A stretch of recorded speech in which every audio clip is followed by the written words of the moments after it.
Les tengo aquí preparada una conferencia sobre el cristalino, enfocado básicamente en el cristalino humano. Y obviamente no en una hora no se puede tratar ampliamente todo lo referente al cristalino. Así que por eso lo he llamado a la conferencia aspectos de interés especial en estas áreas del cristalino humano. Y el cristalino, esa estructura que estoy señalando, es parte de las estructuras de los tejidos transparentes del ojo. No tiene vascularización, no tiene vasos ni de tipo sanguíneo ni de tipo linfático, así que está libre de estructuras que puedan interrumpir el paso de la luz. Aquí tienen un par de cristalinos de una persona de 16 años. Ven que el de arriba está mejor tratado que el de abajo, ¿verdad? Se ven las líneas de fondo y ven que tiene una ligera tinte amarillento que va a aumentar con la edad de manera dramática en muchos casos. Y las dimensiones, el rango de dimensiones, dependiendo de la edad del cristalino, pues tiene un diámetro de hasta 9 o 10 milímetros, tiene una de polo a polo anteroposterior, tiene hasta 5 milímetros de espesor y tiene radiocurvatura de la superficie anterior, lo tiene más grande, más alto que el radio de curvatura de la superficie posterior. O sea que es más plano la superficie anterior que la posterior. El índice de refracción cambia también. En el centro es más alto que en la periferia del cristalino. Y esto se logra gracias a una concentración de proteína más grande en la región central que en el resto del cristalino.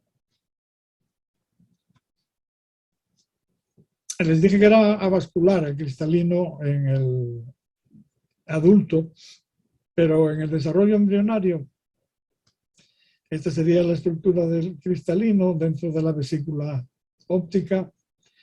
Y hay un periodo que es de la semana gestacional 6 a la 12, en que el cristalino está cubierta con una red bastante densa de vasos, que se llaman la túnica vasculosa del lente. En ese periodo de estas pocas semanas, al principio de la gestación, es que el cristalino recibe por una vez está vascularizado por primera vez y última. La túnica esta vasculosa va a regresar pasadas las 12 semanas gestacionales y ya no va a volver a estar vascularizado por el resto de la vida, a no ser que haya una persistencia normal de la túnica que ocurre en algunos pacientes. Esta debe ser una época muy importante para el desarrollo del cristalino, porque es todavía el cristalino es una especie de núcleo embrionario y sin embargo está recibiendo nutrientes y oxígeno y otros componentes de la sangre materna a través del sistema de arteria hialoidea, por un tiempo en que se está creando la parte más delicada del cristalino con respecto a la visión, que es la parte central del cristalino. O sea que es una época crítica del desarrollo, lo de esta inyección de componentes nutritivos y de oxígeno que reciben en un par de semanas de la época embrionaria. En la siguiente laminilla les hago un resumen empezando abajo de lo que es la embriología del cristalino y cómo crece. El cristalino se dice que crece de adentro hacia afuera. Y esto lo van a ver aquí enseguida, porque el cristalino, primero, esto es la vesícula óptica, la parte de atrás de la vesícula óptica, las células que están en esta parte posterior se empiezan a llenar la luz de la vesícula y la acaban llenando del todo. Estas son las fibras lenticulares primarias, que enseguida van a empezar a perder los organelos, los núcleos y otros organelos celulares como mitocondrias y cualquier cosa que esté envuelta en membrana que no sea la membrana plasmática. Este es el núcleo embrionario propiamente dicho. Sobre este núcleo embrionario que está perdiendo, se está desintegrando los organelos, se empiezan a depositar entonces las células del epitelio anterior, de la capa anterior del cristalino, se empiezan a acercar, se van poniendo, envolviendo a lo que es el núcleo embrionario y van a hacer que el cristalino se expanda. Por eso se dice que crece desde dentro hacia afuera, que es un poco lo inverso de lo que hacen otros tejidos al crecer. Y esto permite, como las fibras que se están alargando, se están diferenciando, alargándose y rodeando el núcleo central, estas fibras van ampliando la superficie externa del cristalino y derivan todas del epitelio anterior, que hace, cuando se acercan, esa es la zona germinativa de este epitelio anterior, cuando se acercan al ecuador, pues empiezan aparentemente solo, porque en realidad es aparente solo, aparecen a colocarse como las hojas de una cebolla, por ejemplo, es la analogía más común que se hace, y empiezan a disponerse alrededor del núcleo embrionario. Y se van alargando mucho, y ocurre como ocurrieron con las fibras primarias, que empiezan a desintegrarse los núcleos y todos los organelos rodeados de membranas, menos la membrana plasmática, obviamente. Aquí ven estas fibras que ya han perdido los organelos. Aquí está un núcleo deshaciéndose y aquí todavía quedan núcleos enteros, ¿verdad? Estos puntos. Así que esta es una característica muy típica del cristalino humano, que se queda todo lo que se añade se queda en el cristalino, y en este proceso las fibras se alargan, tanto que sean las primarias como las secundarias, y se quedan formadas las fibras estas, desprovistas en un gran espesor de organelos celulares. No se pierden células en el cristalino, todo lo que es una célula entera se conserva, pero se conserva solo la parte externa de la misma y el citoplasma, sin gránulos ni organelos. Okay, o sea que tienen fibras primarias del núcleo embrionario, fibras secundarias que pierden también, se quedan vacías de organelos, y que van haciendo que el cristalino se ensanche, sobre todo a nivel ecuatorial, y que vaya creciendo. Este proceso ocurre durante toda la vida, hasta formar el cristalino adulto, que lo tenemos aquí rodeado ya de su cápsula. Resulta que la cápsula es la membrana, el polo posterior de las fibras secundarias. Las fibras primarias se quedaron ahí en el centro. Y como las fibras nunca le dan la vuelta completa al cristalino entero, pues se quedan formando unas suturas.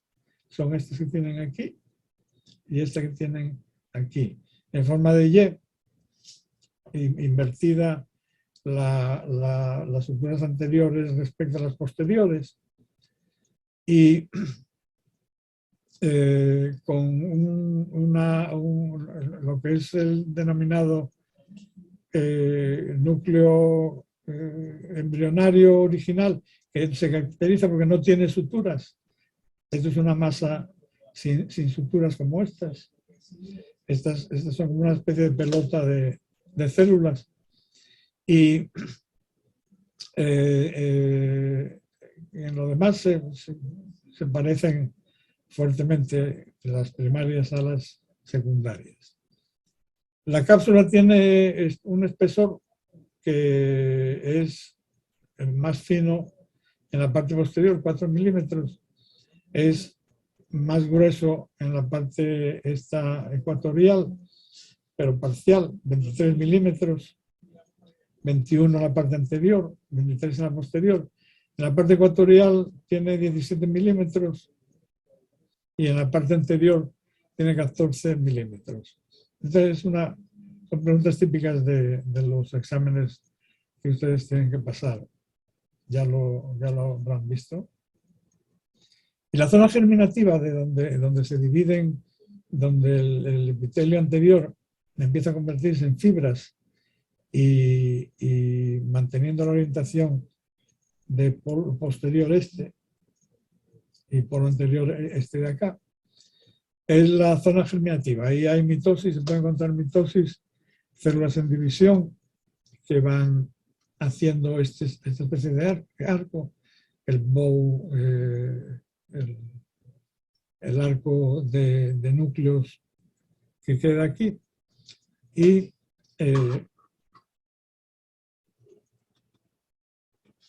esa es la representación del crecimiento del cristalino humano. Datos son del profesor Augustine, australiano, que hizo un esfuerzo enorme por definir cómo crece el cristalino humano. Y aquí hay 500 o 600 puntos cristalinos analizados. Y tenemos representado aquí abajo la edad desde que la vesícula óptica se cierra. Lo consideran que ahí empieza a crecer, hay un crecimiento acelerado, rápido aumenta de peso, y luego eso se torna en un crecimiento mucho más lento, lineal ya, representado por esta línea de puntos, ¿verdad? Aquí tenemos representados dos pesos, el peso seco del cristalino calentado a 80 grados y hasta peso constante, y el peso húmedo, que es recién obtenido con con la cantidad de agua correspondiente, ¿verdad? En los dos ocurre lo mismo, una fase de crecimiento rápido, que lo llama asintótico, porque se acerca al momento del crecimiento de manera enlenteciéndose, tanto si consideramos el peso seco como el peso húmedo. Okay. El cierre de la vesícula óptica es aproximadamente 30 y pico días anterior al nacimiento. O sea que aquí hay estos son años, hay una parte hay esta parte inicial que es prenatal, que corresponde con este crecimiento asintótico, y hay un crecimiento postnatal que es desde aquí aproximadamente, que es lineal. Y lo considera esto, parece que es típico del cristalino humano, no lo hay en otros animales. Es diferente del que se puede detectar en otros animales. El peso total cuando nos acercamos hacia los 90 años, pues es de 250, aproximadamente 250 miligramos de peso húmedo del cristalino fresco. Y de esa parte hay es aproximadamente 75 lo que es el residuo seco que queda después de evaporar todo el agua que contiene el cristalino.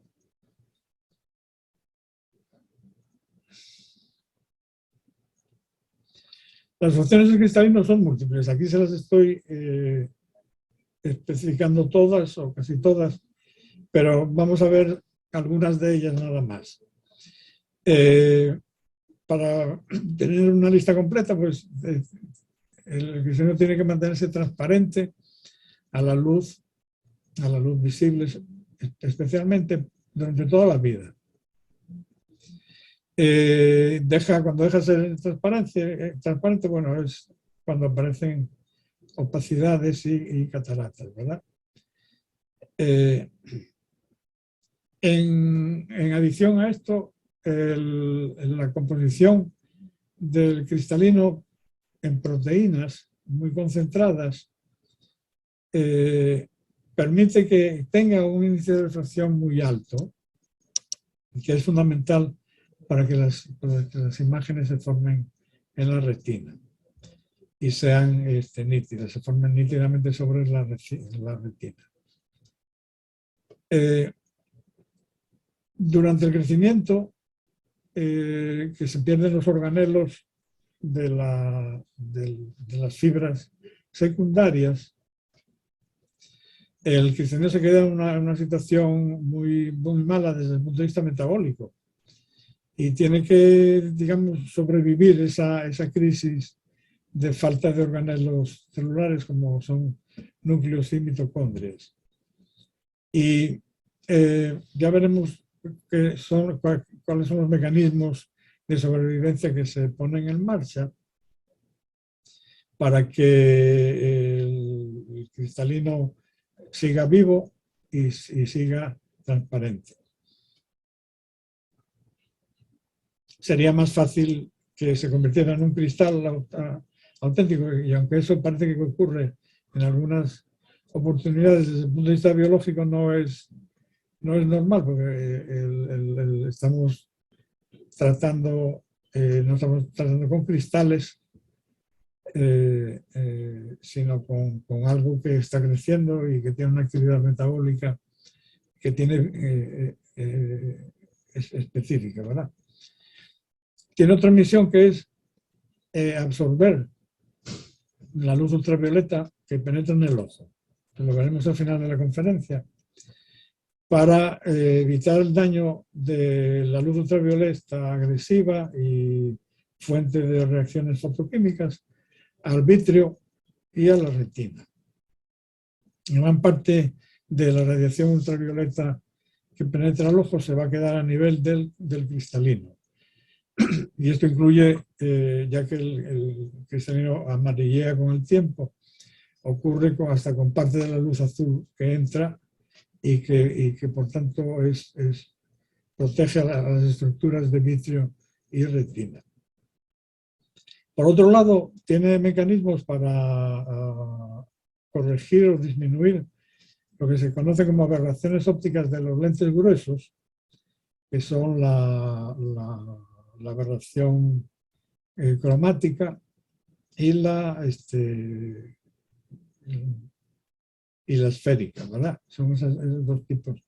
Que lo vamos no vamos a pasar mucho tiempo explicando lo que son. Y finalmente, el cristalino tiene que conservar un poder de enfoque variable que tiene el cristalino joven para la visión cercana del ojo, lo que conocemos como acomodación. Y también, con la edad, esta capacidad se compromete, y como a los 40, a los 50 años, pues el cristalino empieza a perder su deformabilidad fácil que tiene, lo que ha tenido hasta ese momento de la vida, y se endurece, ¿okay? Y dificulta los procesos de acomodación. Es una visión así general de las funciones a cargo del cristalino. Aquí les traigo unos datos concretos sobre el número de fibras que contiene el cristalino al nacimiento, al joven y en el adulto, ¿verdad? Que van como les dije antes, en el cristalino no se destruyen fibras, sino que las fibras, el número total va aumentando despacio a medida que crece, y hay otras maneras de compensar por esto que ya las iremos viendo. Las dimensiones que también conocen a nivel del ecuador, de 6.5 milímetros a 9, desde el nacimiento hasta los 80 años, y el eje antero-posterior, que se acerca mucho a los 4 milímetros en una persona mayor. Okay. Vamos a empezar a tocar el primer tema, que es la transparencia del cristalino, y ver cuáles son los mecanismos por los cuales se conserva lo más que se puede. En principio, la transparencia tiene la connotación de que no haya centros de absorción de luz de la masa del cristalino, ni de dispersión o scattering de luz. Porque de existir, estos representan tropiezos en los cuales la luz se absorbe o se dispersa, y por tanto se opone a una transparencia total de la masa del cristalino. Esto se ha estudiado mucho en las bases físicas. El cristalino no hace falta que tenga una estructura cristalina como la que está representada aquí abajo, que es una representación típica de los cristales no biológicos, en que las distancias entre los centros, entre los átomos, es constante y da una estructura lo más cristalina posible, que se describe como de orden de alcance largo. Se extiende a toda la masa del cristal. En realidad, por ser un tema biológico, hay una tolerancia que está representado con un orden a corto alcance. Las distancias de punto a punto son variables, ligeramente variables, no son constantes como en esta estructura cristalina pura. Y lo que no tolera es que no haya orden de ningún estilo, sino que sea una estructura desorganizada, donde hay zonas de un índice de refracción alto y hay zonas de un índice de refracción muy bajo, como lagunas entre zonas y esta variabilidad de índice de refracción conlleva la pérdida de la transparencia. Debe existir un tamaño, una relación apropiada entre entre la longitud de onda de la luz que está atravesando cualquier material dentro del cristalino y el tamaño de las partículas toleradas. Normalmente es inversa la relación. Cuanto mayor es la longitud de onda que atraviesa la estructura, pues en relación al tamaño de la partícula, pues menos oportunidad hay de que tropiecen una con otras y que se pierda la transparencia. Aquí sí se produce esa condición. Y por haber zonas vacías de material sólido, pues hay zonas en que se mantiene la diferencia, la relación apropiada entre la longitud de onda y el tamaño de las partículas, o del conglomerado de partículas. Se producen fenómenos, como son estructuras que están cerquitas unas de otras, se pueden producir fenómenos, tienden a producirse fenómenos de interferencia destructiva que permite el progreso sin mayor dificultad a través de la sustancia proteica del cristalino, porque tienden a destruirse lo que no vaya en línea recta, ¿verdad? Y eso permite que se mantenga el paralelismo de los rayos que están atravesando la estructura. Y contra lo que se podría esperar es que las soluciones concentradas de proteína favorecen la transparencia. No solo eso por un lado, y por otro lado evitan que las proteínas cristalicen o precipiten, porque están demasiado juntas unas con otras y suelen tener carga negativa y se repelen y evitan que se forme un cristal como el que les mencionaba antes de tipo no biológico, que tiende a formarse de cualquier manera. Y esto, el primer punto de que las soluciones concentradas de proteínas favorecen la transparencia, lo vemos en la siguiente laminilla aquí.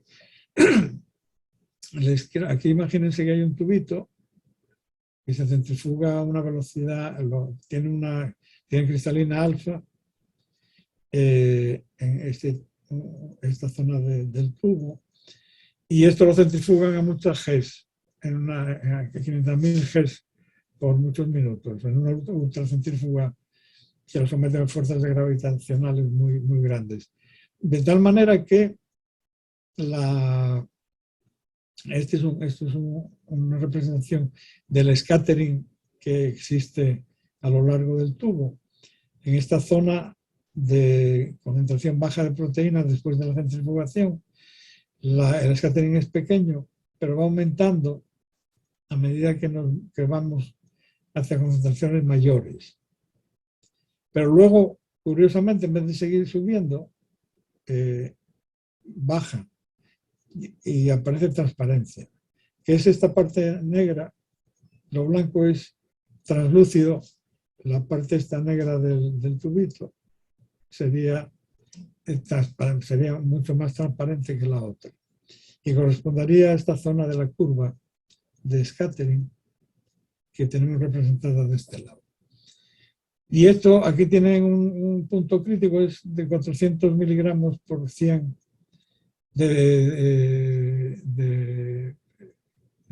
por mililitro, perdón. 400 miligramos por mililitro de proteína de alfa cristalina es más transparente que una solución mucho más diluida que ocurre en la zona superior del tubito que estamos centrifugando. En el cristalino la concentración es enorme, es de 400 miligramos, llega a 400 miligramos por mililitro de proteína y por tanto eso tiende a facilitar la transparencia de esa solución.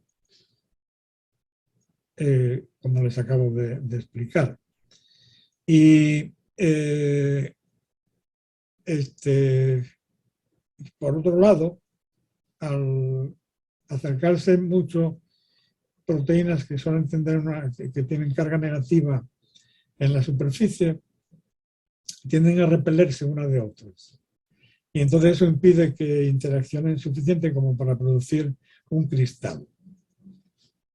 Y por tanto es un factor que evita que precipite, que cristalice la proteína dentro del cristalino.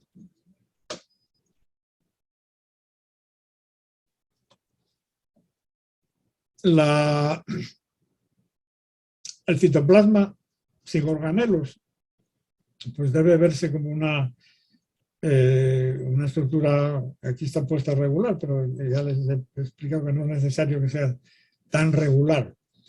Pero o sea que habría distancias ligeramente distintas entre los diferentes puntos, gránulos citoplásmicos. Lo que no quedan son, estos son proteínas en solución, sean enzimas, sean citoesqueleto, lo que sea. Pero no quedan estructuras más como organelos íntegros que bloqueen el paso de la luz a través del cristalino. Aquí tendrían unos gránulos citoplásmicos de este tamaño versus lo que veremos un poquito más adelante, estos gránulos sometidos a modificaciones postsintéticas que terminan en unos grumos casi de mucho mayor tamaño. Que estos sí dificultan el paso de la luz porque se han hecho exageradamente grandes respecto a la longitud de la luz que atraviesa el cristalino.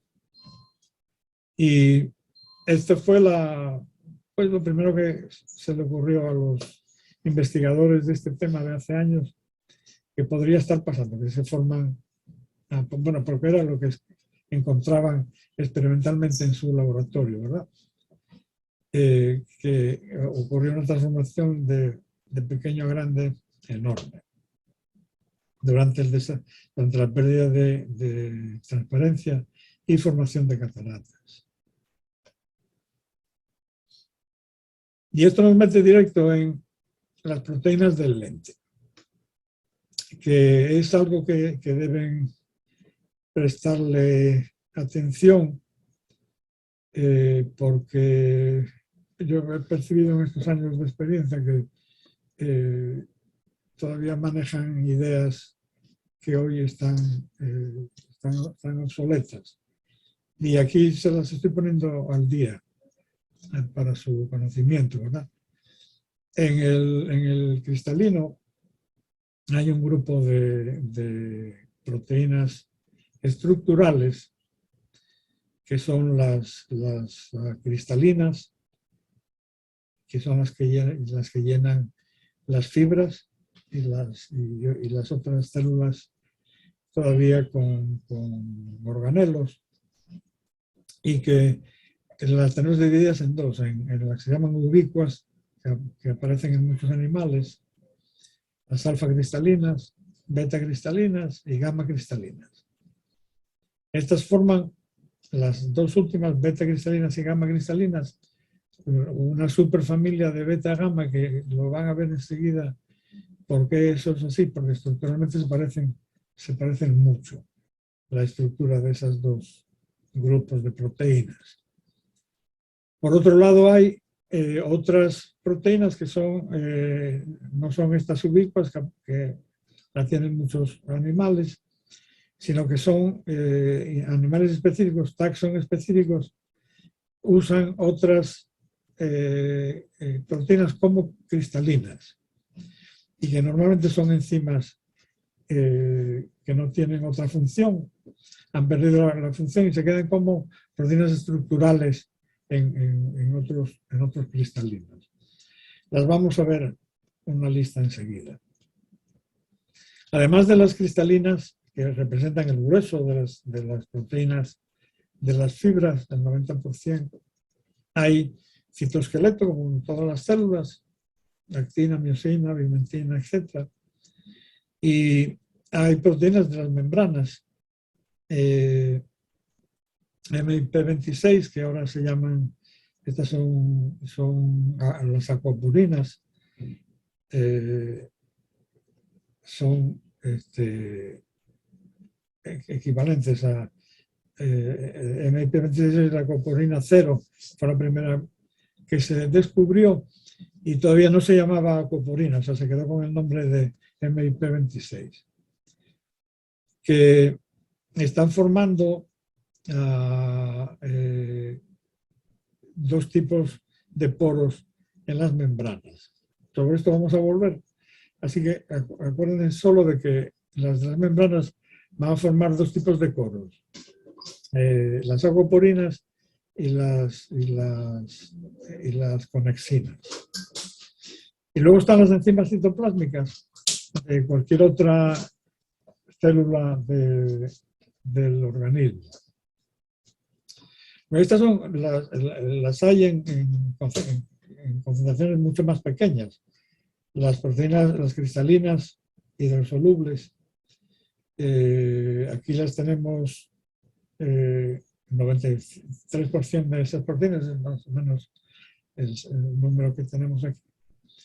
Y las proteínas del citoesqueleto y de las membranas son estas que necesitamos agentes caotrópicos como urea 8 molar o de 4 a 8 molar, que representan el 5% de las proteínas, y las que se disuelven en detergentes, que representan un 2% nada más, y que equivalen a las proteínas de las membranas. ¿Okay? O sea que, grosso modo, estas son hidrosolubles, proteínas de urea solubles del citoesqueleto, y de las membranas necesitan un detergente como SDS para que se disuelva. Más una pequeñísima cantidad de enzimas citoplásmicas que quedan en el citoplasma, en la sustancia del citoplasma en general. Las cristalinas son las responsables de que el índice de refracción del cristalino sea muy alto, porque la concentración de esas proteínas llega hasta 400 miligramos por mililitro, como les he mencionado previamente. Y es una concentración en el límite, es una proteína sobresaturada, está en el límite de su solubilidad en medio acuoso.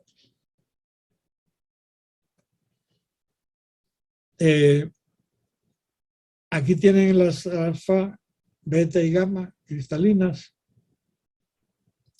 Y entonces aquí tenemos las taxón específicas, que son de algunos grupos animales, taxonómicos animales, y que corresponden a enzimas citoplásmicas que o han perdido la función enzimática o la conservan solo en parte, y han tomado un rol de aumentar el índice de refracción del cristalino correspondiente. Y que son pues todas estas de mamíferos, conejos, marsupiales, etcétera, etcétera. Las taxón específicas y las ubicuas, que están presentes en todos prácticamente de los vertebrados, excepto las que están mencionadas aquí abajo. Ok.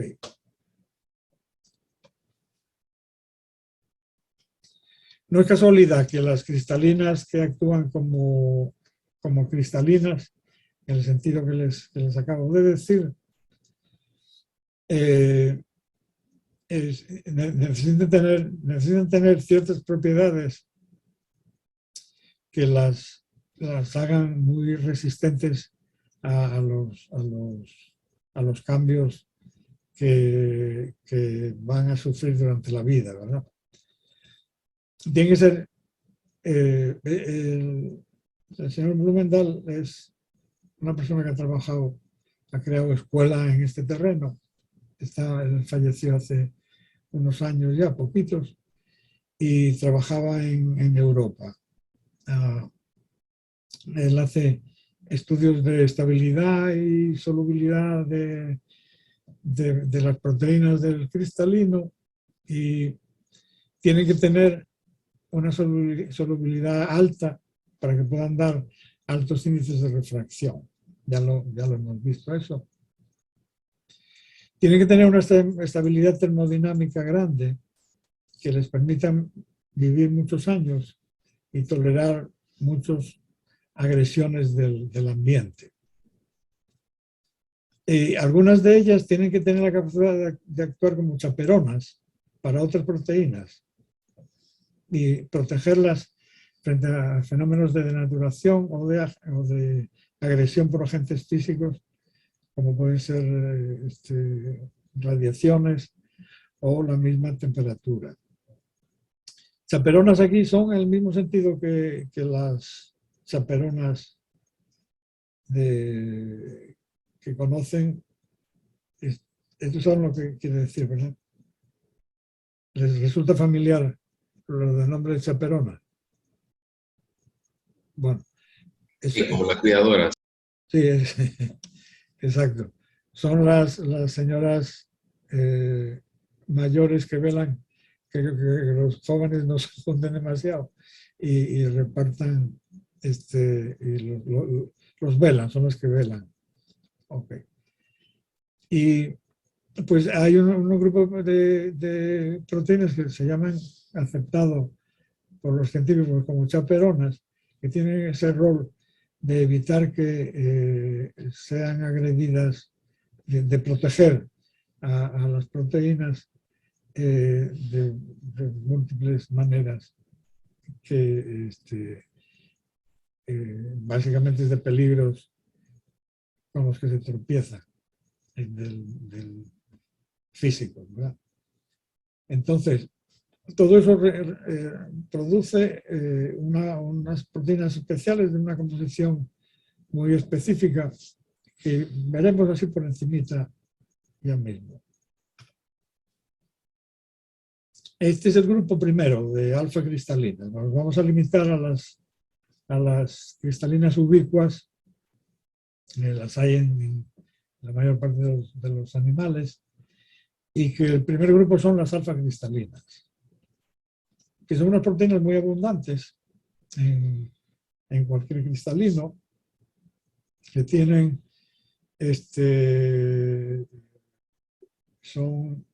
se agregan los monómeros, son de dos tipos, alfa A y alfa B. Cada una de estas, alfa A y alfa B, pesan alrededor de 20.000 unidades de Dalton, ¿verdad?, de peso molecular. Sin embargo, las cristalinas alfa se aíslan como agregados mucho mayores, que conservan la individualidad de sus monómeros componentes hasta producir estructuras multimoleculares de 300 a 1000 kilodaltons de agregado total. La mayor parte de este agregado son láminas beta. Esto es una estructura de las posibles que pueden tener las proteínas, pero vamos a pasar por encima. Y las alfa cristalinas pertenecen a unas proteínas típicamente chaperonas, que son las small heat shock proteins. Son proteínas que se activan su síntesis cuando someten un ser vivo a un choque de temperatura, a unas temperaturas elevadas. Y se sintetizan para proteger precisamente a las proteínas, a otras proteínas de que sean afectadas por el aumento de temperatura. Aquí tienen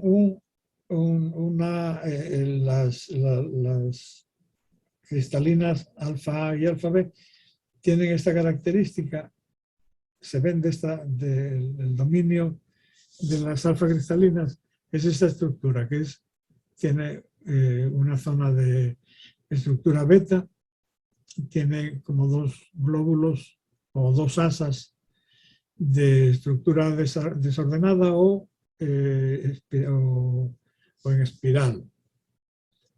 Y tiene luego una rama larga, que es esta que les estoy señalando, y que se unen muchos de estos monómeros que son típicos de las cristalinas alfa, para formar unos polímeros, en este caso de 12 subunidades de estas, y una estructura que forma en sí un hueco adicional en el centro. Ven aquí estas líneas que representan estructura beta, y de varios colores, ¿verdad? Verde, azul y rojo, que representan estas partes que les digo estructuradas con el tipo de estructura beta que les menciono. Estas estructuras con estos brazos largos y con estos especie de agujeros que luego tienen un agujero, forman un agujero adicional en el centro, son típicas de muchas chaperonas, porque ahí es donde se fijan las proteínas a las que son ayudadas por ellas a que se plieguen. Cada proteína tiene un plegamiento específico que las caracteriza, y para que se forme ese plegamiento a veces necesitan de la ayuda de las heat shock proteins para que ocurra de manera como tiene que ocurrir. Ok.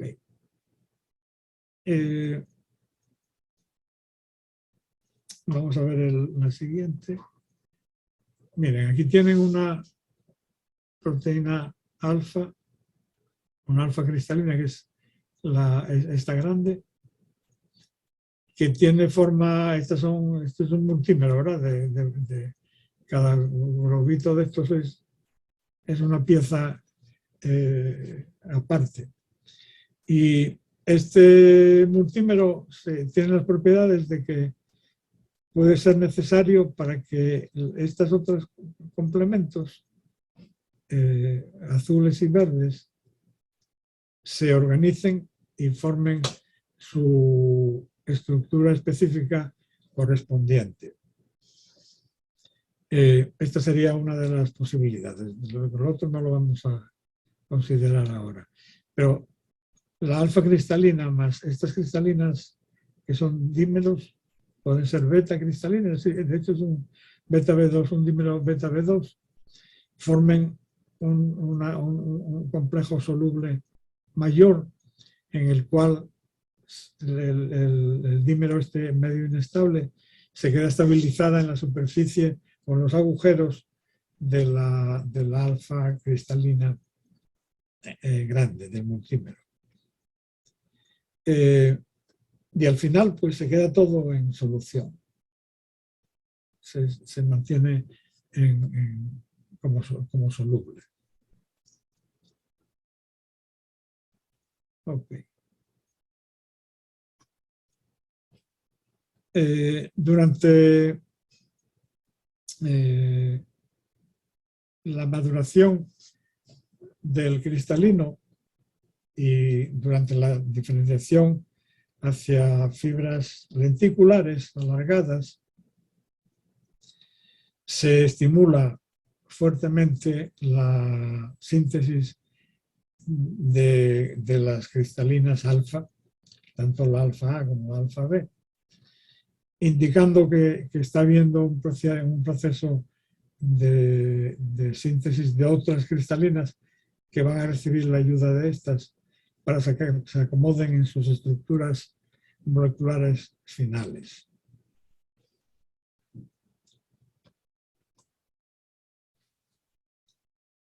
Esta vamos a pasarla. La superfamilia beta y gamma. Aquí tienen, en esta esquinita, es una gamma que tiene como dos zonas unidas por un pedazo por un puente, ¿verdad? De aminoácidos también, un extremo amino y un extremo carboxilo. Esta estructura contiene algo que se llama los key motifs. ¿Qué son eso? Estamos aquí en la proteína. Esta es una proteína gamma. Y vean que tiene estas estructuras que usaban como motivo decorativo los griegos. Y por eso se llaman los motivos griegos, típicos que pintaban sobre vasijas, ¿verdad? Para beber o tal. Estos motivos griegos los hay también en cristalinas beta. Lo que pasa es que las cristalinas beta son más complejas. Las cristalinas beta siguen teniendo cuatro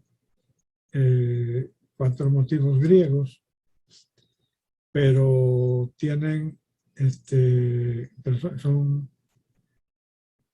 son la mitad más cortas.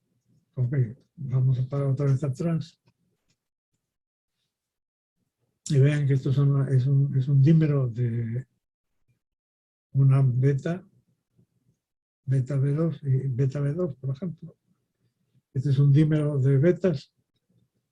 La mitad de ese dímero se parece mucho a una gamma cristalina, como lo ven de este esquema, ¿verdad?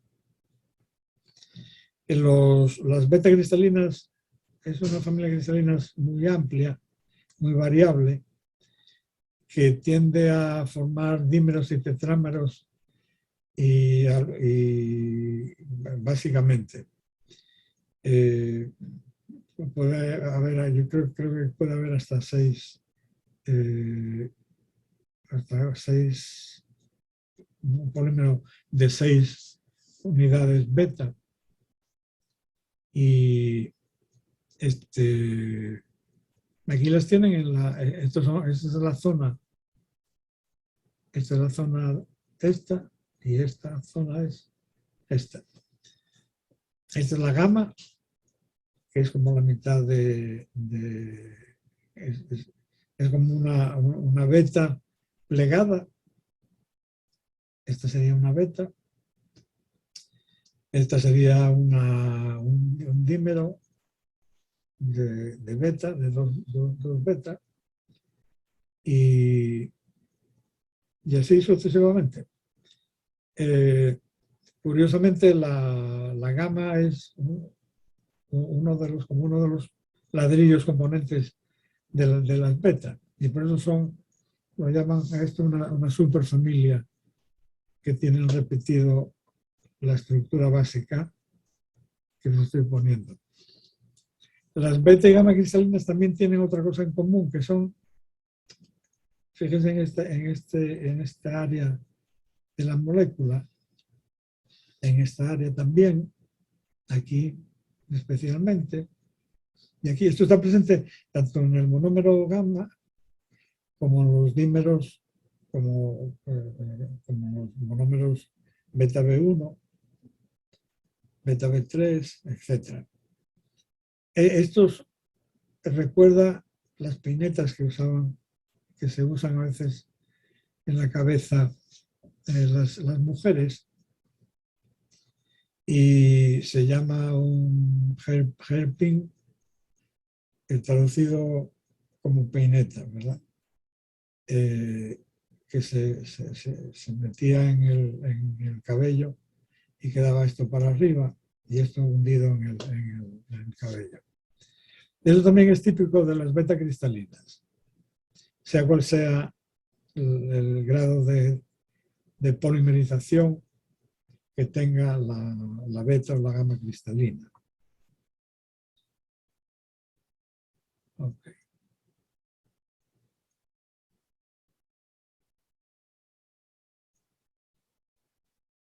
Las beta-cristalinas también abundan, a veces hasta más que las alfa-cristalinas en las células, en las fibras de los mamíferos. Esto ya se lo acabo de explicar.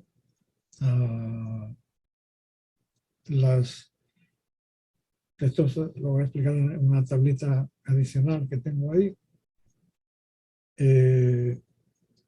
Las beta-cristalinas y las gamma, esto es muy importante porque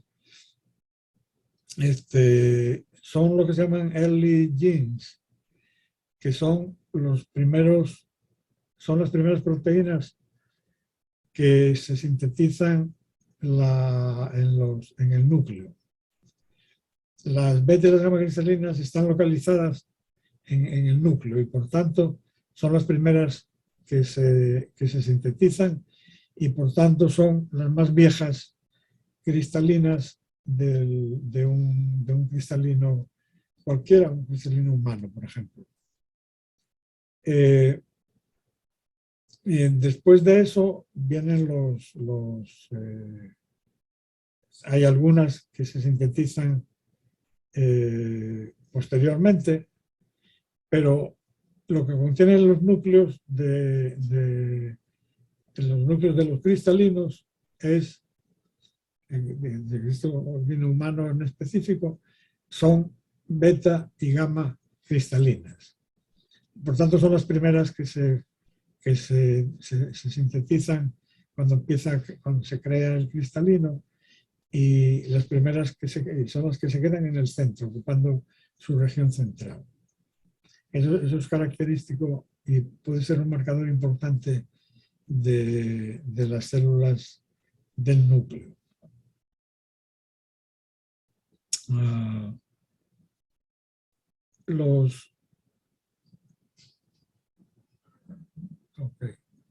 a pasar ahora.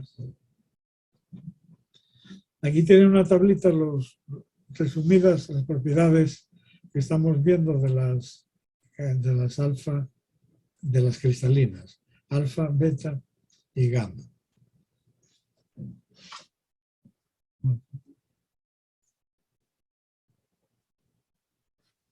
Okay. Okay.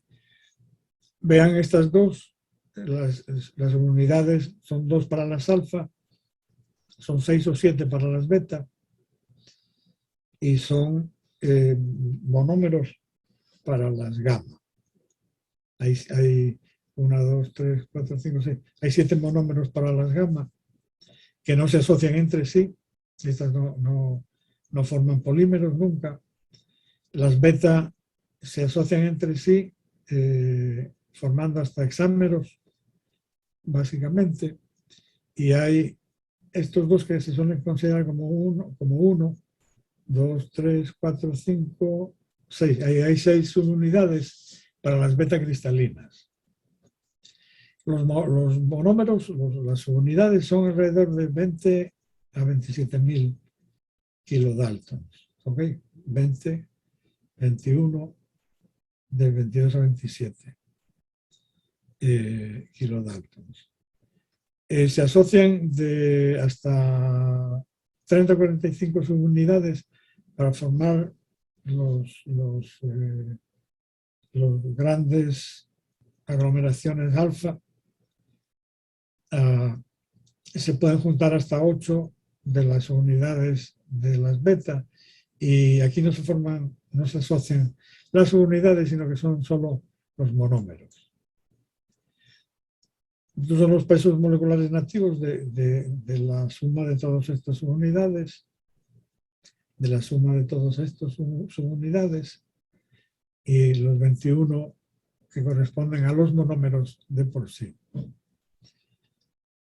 Y aquí vamos a ver que la mayor parte de ellas tienen bastante abundante las láminas beta plegadas, las tres, y que tienen puntos isoeléctricos de más acídico a más, un poquito más básico y básico. ¿Okay? Funciones de tipo chaperón en las alfa, de tipo que representan la diferenciación a células, a fibras secundarias, y estas que todavía está en discusión qué función tienen.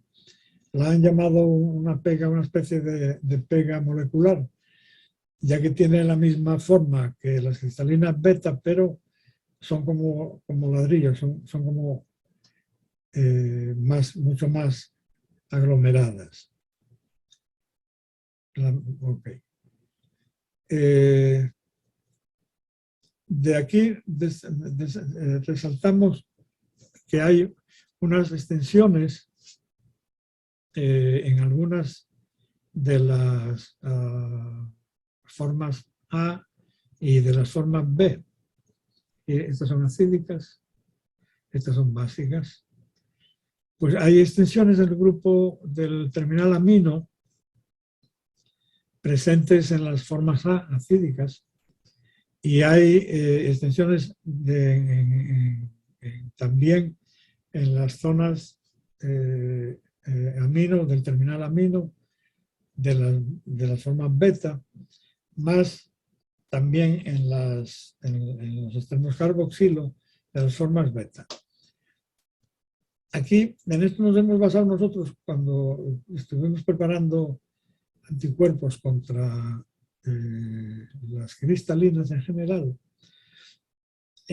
Obtuvimos un anticuerpo que reaccionaba solo con las beta, no reaccionaba ni con las alfa ni con las gamma, sino solo con las beta. Y entonces pensamos que como existen solo estos terminales N en las zonas beta nada más, pensamos que teníamos un anticuerpo contra las extensiones de las cristalinas beta del terminal amino de las proteínas. ¿Okay?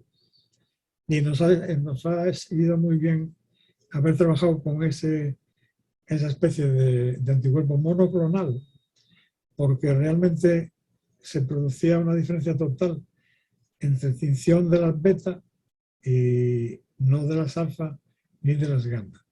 Y la única diferencia que hay aquí entre estas tres es que las beta cristalinas, tanto las A como las B, tienen extensiones en el terminal amino, en el amino terminal. Y pensamos que esas extensiones que sobresalen de la molécula son las que permiten que se creen anticuerpos contra las cristalinas beta. Okay. De esto vamos a pasar. Bueno, hay muchas. Hay una propiedad que se llama polydispersity, es que se crean diferencias muy grandes entre sobre todo en la familia beta de las cristalinas. Porque son siete subunidades y estas, con los monómeros gamma, como no hay agregación, pues son 7 subunidades y cada cual va por su lado, ¿verdad? Pero imagínense que se pueden combinar como dímeros, como tetrámeros o como hexámeros las 7 subunidades de las beta y sale un montón de beta cristalinas, un montón auténtico, que pueden diferenciarse en carga o en tamaño y en pequeñas diferencias de tamaño o en pequeñas diferencias de carga. Eso es lo que se llama polydispersity en la nomenclatura esta que les estamos describiendo. Y típica polidispersidad la dan las beta sobre las demás. Aquí no se sabe realmente todavía, porque sobre las alfa todavía no le han intentado meterles mano en cuanto a la estructura, pero con poco éxito. Son como escurridizas. De aquí tienen, cuando se separan por tamaño, los agregados, se distingue, esto es una columna de separación por tamaño molecular, y se ven estos picos, las alfa, 2 picos, las beta, 2 picos también, y las gamma, un pico nada más, uno aquí y otro aquí. Estos son agregados. Las alfa H son cristalinas de alto peso molecular, high molecular weight.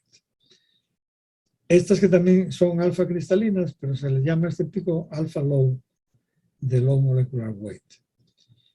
Este pico son las beta, estos 2 picos son las beta, y se llaman beta H por high y beta low a este por low. Y luego están las individuales de las gamma, que son 7, aquí debajo hay 7 componentes.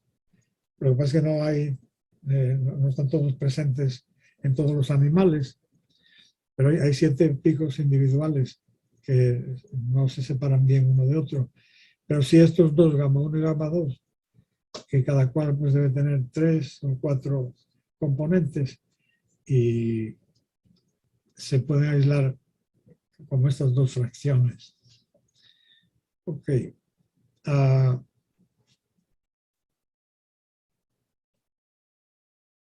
Esto es bueno, eso lo pasamos.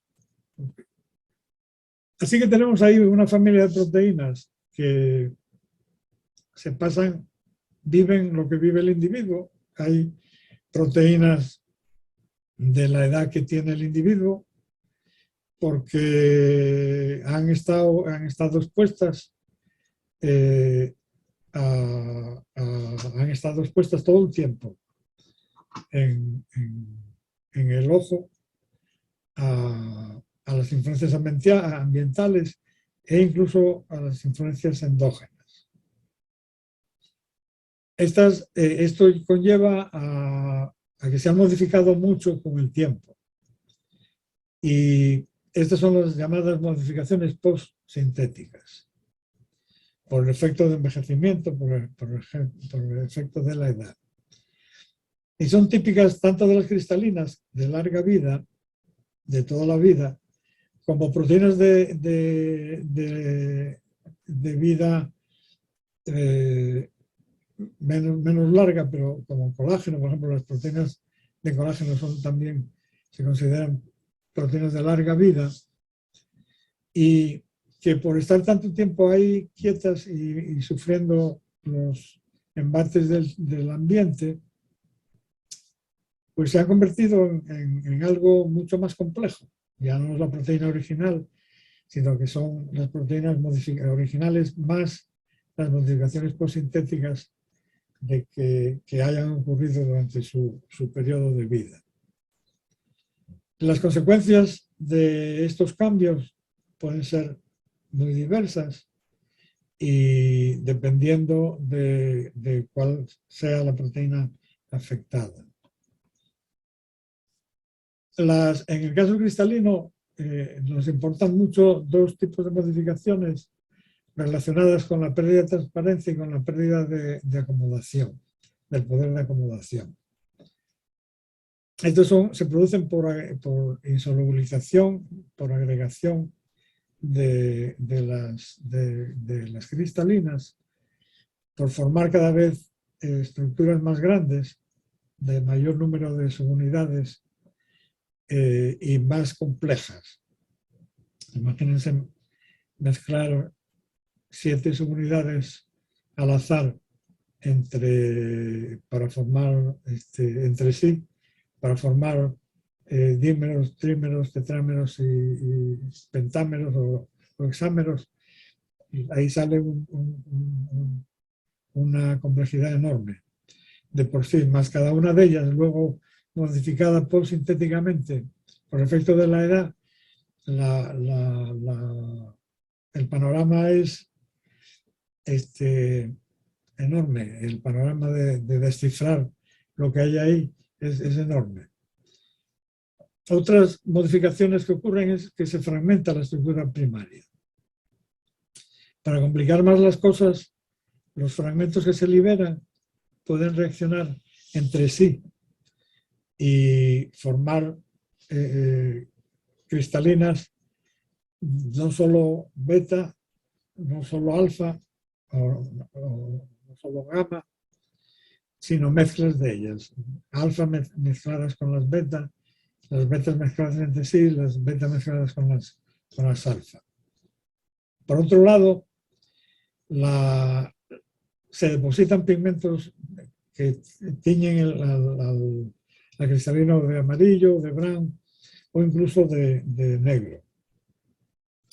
Aparecen también cambios en la fluorescencia de esas proteínas, en la fluorescencia nativa, de tal manera que aparece fluorescencia en la región visible cuando las proteínas en realidad en esa región no dan fluorescencia normalmente, sino que la dan en la región ultravioleta, triptófano, tirosina, y dan fluorescencia en la región ultravioleta, no en la visible. Hay también cambios de racemización de los aminoácidos acídicos, que no solo hay formas L, son las que existen naturalmente, sino que empiezan a formarse formas D, D aspartico versus L aspartico, etc. Y luego hay fenómenos muy importantes de deamidación, en el sentido de que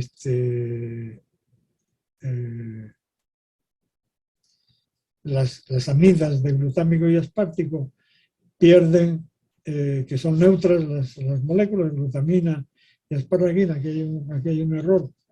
Esto debe ser GLN y esto debe ser ASN. Estas son las amidadas, y cuando pierden el grupo amino se convierten en glutámico y aspartico, como lo veremos enseguida aquí. Glutamina pasa a glutámico y asparagina pasa a ácido aspartico. Y de no tener carga pasan a tener carga negativa.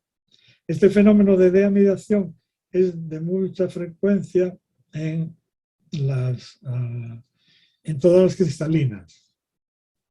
Y eso lo que resulta es que tiende a convertir en cristalinas con carga negativa neta y crean unas tendencias típicas que ya veremos, que vamos a ver enseguida. Okay. Y aquí queremos decir que aunque las modificaciones posintéticas por envejecimiento son perjudiciales en muchos casos, pero en algunos no lo son. Y por ejemplo, tienen aquí algunos puestos. El depósito de pigmentos amarillos disminuye la aberración cromática, esa es una ventaja. De los crosslinks que se pueden formar intermolecularmente entre las cristalinas, algunos de ellos no conducen a conglomerados grandes y a pérdida de transparencia, sino que estabilizan ciertas estructuras proteicas y favorecen, por tanto, la transparencia de esas estructuras. O sea que no solo no se pierde la transparencia, sino que favorece la estabilización de la transparencia. Por la misma razón, los pedazos de estructura primaria que se sueltan pueden reducir el crecimiento de los polímeros o de los agregados y facilitar la transparencia de las mismas. Y los fenómenos de amidación, con aumento en las proteínas acídicas, en proteínas con carga negativa, la primera ventaja que tienen es evitar que las proteínas cristalicen intracelularmente, haciendo que se repelan unos conglomerados de los otros. Repelan en las cargas negativas de unas con las de los otros. Esas serían ventajas de las modificaciones postsintéticas. De aquí tienen, para que vean lo complejo que puede ser el cuadro que presentan estas cristalinas, aquí les corro unas electroforesis en doble dimensión. Y tienen aquí cristalinas alfa, cristalinas beta, corridas en dirección isoelectric focusing, corridas de positivo a negativo. Aquí estarían las positivas, aquí estarían las negativas, aquí lo mismo, positivas y negativas, acídicas y básicas, en función de la edad. 32 semanas de edad, un año después del nacimiento, 3, 17 años y 54 años. Vean cómo han evolucionado las cristalinas. Vamos a coger, por ejemplo, las alfa de jovencito, un año. Hay 3 o 4 proteínas. Estas son las manchas, son las proteínas. ¿Okay? Hay 1, 2, 3 y 4 y 5, más o menos. Pero se vienen aquí a los 17 años y véanse cómo se complican los patrones. Empiezan a aparecer proteínas con carga negativa neta en abundancia, serían por esta zona y por toda esta zona. El patrón se hace muy complejo a medida que crecemos en edad. Como isoelectric focusing horizontal separa cargas, pues y las proteínas se hacen más acídicas, pues aparecen muchas más proteínas por el lado derecho que por el izquierdo. Imagínense este patrón en lo que acaba para las proteínas beta cristalinas de peso molecular alto. Acaban en todo esto versus unas poquitas nada más. O sea que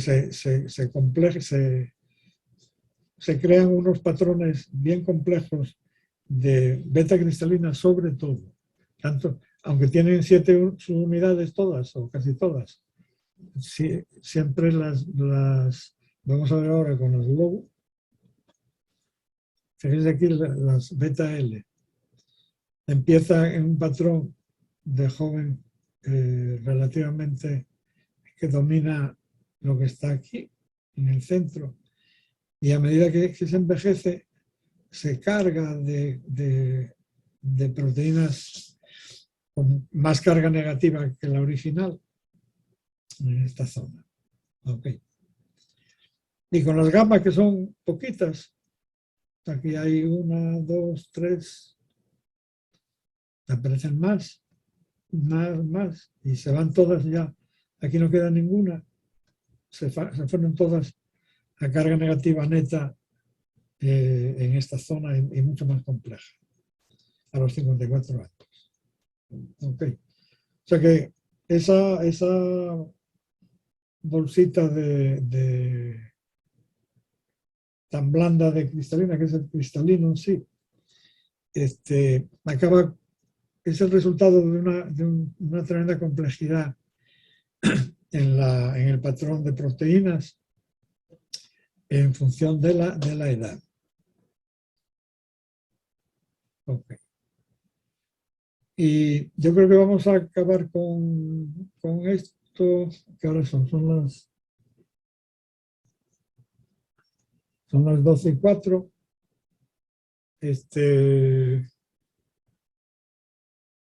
¿Puedo empujar 10 minutitos esto? Y terminamos. Pregunto.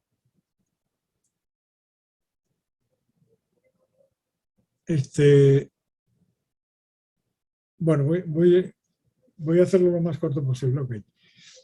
Al perder los organelos, pues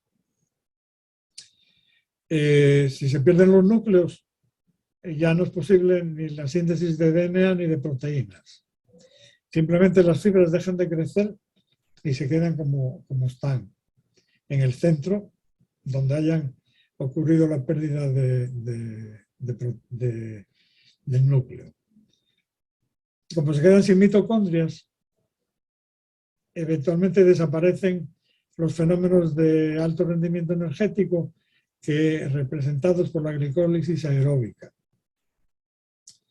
donde el azúcar, la glucosa, da un montón de ATP por cada molécula de glucosa que se quema.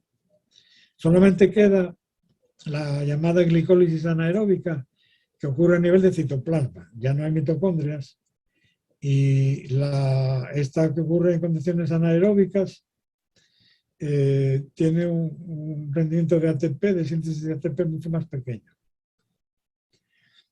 Todavía ocurre la síntesis de un tripéptido, que es glutatión, pero continúa porque esta síntesis ocurre no a nivel nuclear de DNA, sino porque ocurre a nivel de ribosomas. Y se convierte en la sustancia reductora más importante del cristalino de edad avanzada, a partir de los 40 años, digamos. Por otro lado, pues esto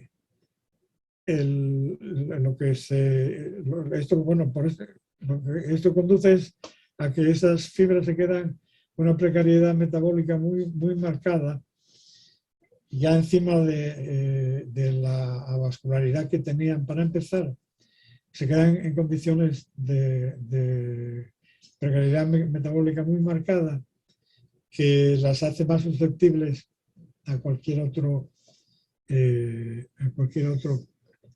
cambio adicional. Y de esos cambios adicionales, los de tipo fotooxidativo son importantes. ¿Okay? Y es algo relativamente nuevo. Estas son las vías que pierden toda esta vía que acaban las mitocondrias, y la que lleva a la conducción, y queda reducido a uno que no produce casi ATP. El glutatión, que es una molécula que tiene un grupo cisteína, SH, un grupo gamma glutámico y un grupo de glicina. Una sustancia reductora a cargo de la cual se queda la protección antioxidativa del cristalino avanzado. Okay. Y esa es su síntesis por medio de dos enzimas citoplásmicas, gamma glutamil cisteína sintetasa y gamma y glutamín y glicina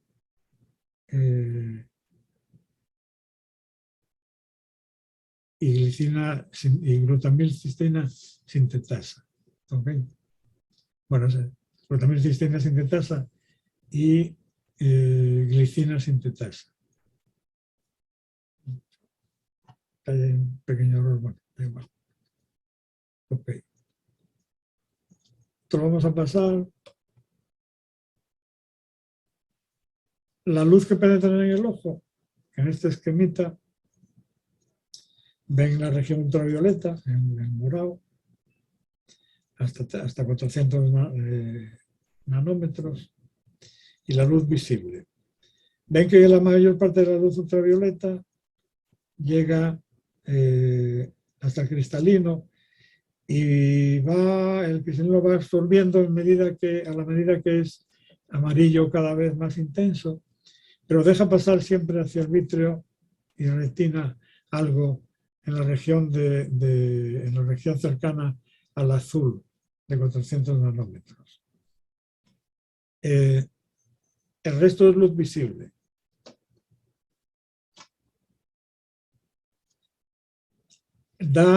Cualquiera de estas luces que pasa a través del cristalino puede tener efectos fotoquímicos no deseados, ¿verdad? Y esto puede ser debido al efecto directo de la luz ultravioleta, un efecto fotoquímico directo en el cual se producen radicales libres directamente por efecto de la luz, o por efectos fotoquímicos indirectos de la luz visible en sí, se conducen a la fotosensitización a través de un sensitizador, en el cual este sensitizador se activa por efecto de la luz ultravioleta, y es el que luego empieza a producir radicales libres o incluso singlets o oxígeno también. Tanto la luz ultravioleta como la visible, no se olviden de esto, son capaces de producir radicales libres y daño, por tanto, a las proteínas. Esta es la que utilizan ustedes con los iluminadores estos con los que ven fondo de ojo, ¿verdad? Esa luz, como esa, deben tener siempre cuidado de no abusar de ella, porque es suficiente que exista estos sensitizadores, los hay normalmente en todos los tejidos, y esa luz tan intensa que le proyectan sobre la retina puede ser dañina también en parte. Está comprobado, está publicado ese efecto. Ok. Y con esto vamos a dejarlo ya. Quédense con la idea de que por el efecto de ambas luces, tipos de luz, y sobre todo por la ultravioleta, muchos de los cambios que se producen en el cristalino de tipo postsintético son de naturaleza oxidativa.